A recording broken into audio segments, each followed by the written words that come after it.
এর আগে আমাদের প্রায় ৩-৪ জন কলাকুশলী কাজের ক্ষেত্রে তারা আমাদের ছেড়ে চলে গেছে। একজন শর্ট সার্কিটে মারা গেছেন, একজন পড়ে তার ফিমার বোন ভেঙে গেছে, সারা জীবনের মতো তার কাজ করা বন্ধ হয়ে গেছে। অর্থাৎ কাজ করতে গিয়ে এই যে আমাদের দুর্ঘটনা, এটা আমাদের ঘটতেই পারে, কাজের ক্ষেত্রে হতেই পারে।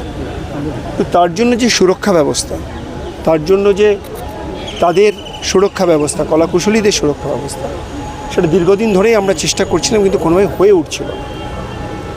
আজকে আর্টিস্ট ফোরাম এবং ফেডারেশন যৌথভাবে উদ্যোগ নিয়েছে। রাহুল অরুণোদয় ব্যানার্জি এই মর্মান্তিক চলে যাওয়া মৃত্যু আমরা কেউ কোনোভাবে মেনে নিচ্ছি না।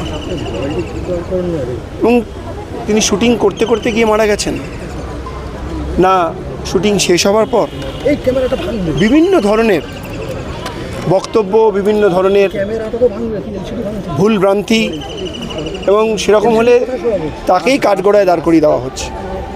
তিনিই নাকি শট নিতে গিয়ে এরকম হয়েছে। আপনি ভাবুন যে কলাকুশলীগুলো রাহুল এবং শ্বেতাকে বাজানোর জন্য ঝাঁপিয়েছিল, আমাদের প্রায় 4 জন কলাকুশলী নিজের জীবন বিপন্ন করে ঝাঁপিয়েছিল। আজকে সেই কলাকুশলীরা যদি জলের তলায় তলিয়ে যেত, আপনি বলুন তো কে তার দায়ভার নিত, কে তার পরিবারকে দেখত? যে ছেলেটি কাজ করতে করতে শর্ট সার্কিট হয়ে মারা গেল, তার বাড়িতে গেলাম, তার ওয়াইফ 7 মাসের অন্তঃসত্ত্বা, কে তার দায়িত্ব নিয়েছিল? পরে অনেক লড়াইয়ের পর তাকে কিছুটা কম্পেনসেশন দেওয়া হয়েছে।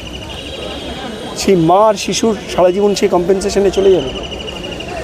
শুধু নিজে বাড়িতে বসে করেনি, কাজ করতে করতে গিয়ে হয়েছে, তাহলে কেন তার দায়ভার কেউ নেবে না? আজকে তার সময় এসছে যে এই দায়ভার নিতেই হবে। কে নেবেন? এটা বল পাসিং গেম নয়।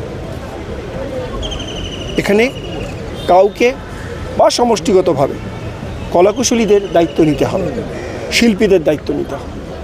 তার জন্যই আজকে আমাদের এই কাজ। আমরা কেউ কাজ বন্ধ করতে চাই না। একদিন বন্ধ হওয়া মানে আমাদের রুটি রুজি একদিন বন্ধ হয়ে যাবে।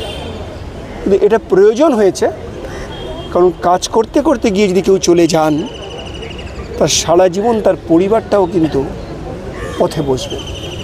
তো সেটা আমরা কোনোভাবেই করতে দিতে পারি না। তার জন্য আজকে টেকনিশিয়ানসরা, আর্টিস্টরা সবাই একটা প্ল্যাটফর্মে এসে দাঁড়িয়েছে। এবার আমাদের অবশ্যই একটা এসওপি